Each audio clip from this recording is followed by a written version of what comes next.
Selamat berjumpa kembali dalam layanan audio Sahabat Seperjalanan. Hari ini adalah hari Selasa 3 Juni 2025. Tema renungan saat teduh kita dengan judul Semua Menyembahnya. Firman Tuhan terambil dalam Filipi 2 ayat 9 sampai dengan ke-11. Itulah sebabnya Allah sangat meninggikan dia dan mengaruniakan kepadanya nama di atas segala nama, supaya dalam nama Yesus bertekuk lutut segala yang ada di langit dan yang ada di bumi dan yang ada di bawah bumi, dan semua lidah mengaku Yesus Kristus adalah Tuhan, bagi kemuliaan Allah Bapa kita. Mari kita berdoa. Bapa yang di dalam surga, biarlah firman yang kami pelajari boleh memberikan kepada kami pemahaman bahwa tidak ada sesuatu yang patut dimuliakan selain Engkau, dan tidak ada yang patut disembah selain Tuhan. Dalam nama Tuhan Yesus kami berdoa, amin. Shalom sahabat perjalanan yang dikasihi Tuhan, bukankah kita seringkali melakukan selebrasi perayaan dan upacara-upacara penting untuk melakukan sebuah penghormatan, khususnya dalam kenegaraan? Tentu penghormatan kepada lambang negara, yaitu bendera merah putih, penghormatan kepada presiden daripada negara Republik Indonesia, dan penghormatan juga kepada undang-undang dan simbol-simbol daripada negara, yaitu Bhinneka Tunggal Ika Pancasila, yang itu menjadi bagian dasar kehidupan berbangsa dan bernegara. Itu patut kita harus junjung tinggi. Dan kita perlu setia, karena itu adalah sebuah konsensus bersama, komitmen bersama sebagai bangsa. Tetapi tentu komitmen satu bangsa tidak akan kemudian berlaku di bangsa yang lain. Setiap bangsa punya komitmen kepada bangsanya sendiri, punya ketundukan kepada bangsanya sendiri. Tetapi kalau kita melihat bahwa suatu hari nanti, sebagaimana firman Tuhan, segala suku, segala bangsa, segala kaum, segala bahasa, yang firman Tuhan katakan di dalam kitab Filipi, yang ada di atas langit, yang ada di atas bumi, dan yang ada di bawah bumi, semua akan bertekuk lutut dan semua lidah mengaku Yesus Kristus adalah Tuhan, bagi kemuliaan Allah Bapa kita. Alkitab mengajarkan bagaimana kita punya ketundukan kepada pemerintah sebagai yang diangkat oleh Allah. Kita harus tunduk kepada pemerintah, kita perlu ada tunduk kepada penguasa, sambil kita berdoa agar pemerintah kita, penguasa kita bisa menjalankan fungsi dan perannya, melakukan amanahnya sebagaimana yang sudah Tuhan titipkan kepada mereka dengan baik. Sehingga dengan para pemimpin melaksanakan tugas dan fungsinya dengan baik, maka kemudian rakyat bisa mengalami kesejahteraan, rakyat tidak mengalami penindasan oleh pemimpinnya sendiri. Kita bisa melihat di dalam dunia ini, ada kepala negara tertentu yang justru berbuat jahat kepada bangsanya, melakukan genosida. Kita tahu dengan jelas beberapa negara dari zaman terdahulu sampai saat sekarang, bahkan dengan mudah seorang raja otoriter, seorang presiden otoriter mengeksekusi rakyatnya mengalami kematian, seakan-akan mereka bukanlah makhluk yang perlu dihargai, sehingga dihabisi sedemikian rupa. Tetapi Kristus yang adalah menjadi pemimpin di atas segala ciptaan alam semesta ini. Sahabat seperjalanan, raja di dunia, presiden di dunia, ada terlahir dan mati. Tapi Yesus itu adalah raja di atas segala raja. Kematiannya hanya untuk menyelamatkan kita dari keberdosaan. Tetapi pada prinsipnya, dirinya adalah Allah, tidak mengalami kematian. Yang mengalami kematian adalah kemanusiaannya. Yesus menjalani via dolorosa, seluruh perjalanan daripada sengsara penderitaan yang sedemikian dalam, sedemikian hebat dilalui oleh Yesus.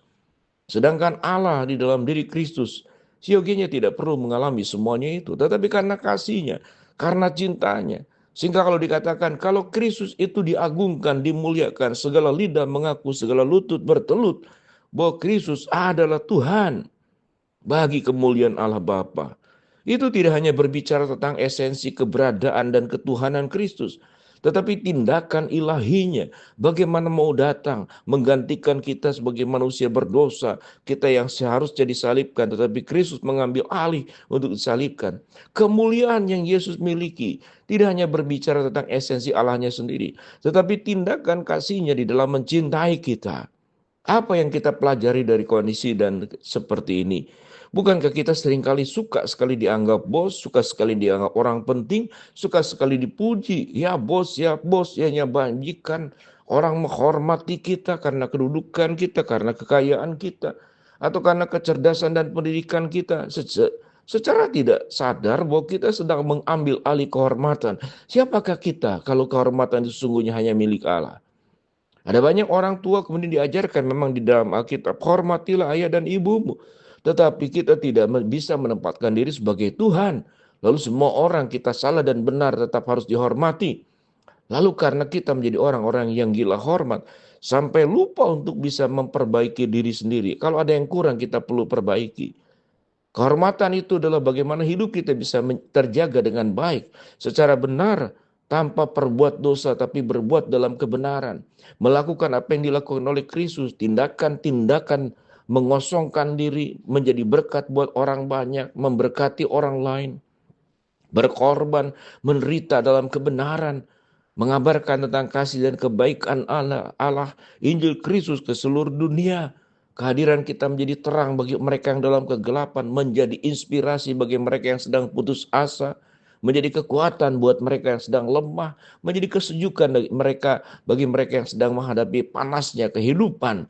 Itulah keberadaan kita. Dan itu yang Yesus lakukan, menjadi contoh untuk setiap kita masing-masing melakukannya. Sahabat seperjalanan, biar kita boleh belajar kalau semua orang itu suatu hari kelak nanti akan menyembahnya. Semua suku, bangsa, dan bahasa, orang yang hidup di zaman terdahulu, sekarang, dan yang akan datang, maka siogianya penyembahan kita hanya kepada Allah sendiri. Penghormatan tertinggi hanya kepada Allah sendiri. Kita tidak menyanjung diri, kita pun tidak menyanjung orang lain secara berlebihan. Karena tidak boleh kita menempatkan sesuatu melebihi Allah. Karena pada saat itulah kita menjadikan sesuatu itu sebagai ilah, sebagai Tuhan yang baru yang kita sembah, yang diciptakan oleh pikiran kita, atau kita kondisikan untuk kita sembah. Sahabat seperjalanan, ingatlah, satu hari kelak nanti semua kita masing-masing akan berlutut di hadapan Allah, akan menghadapi tahta penghakiman Allah. Sebagaimana kita pengkhotbah, satu hari kelak nanti kita akan dibawa ke penghakiman Allah, dan setiap orang akan diminta pertanggungjawabannya. Salah satu pertanggungjawabannya, mungkin kalau saya boleh menyebutnya, apakah engkau dalam hidupmu menyembah Allah? Apakah engkau dalam hidupmu engkau menghormati Allah? Apakah engkau dalam hidupmu menjadikan Tuhan satu-satunya? Atau menjadikan dirimu satu-satunya? Atau menjadikan nafsu dosamu satu-satunya?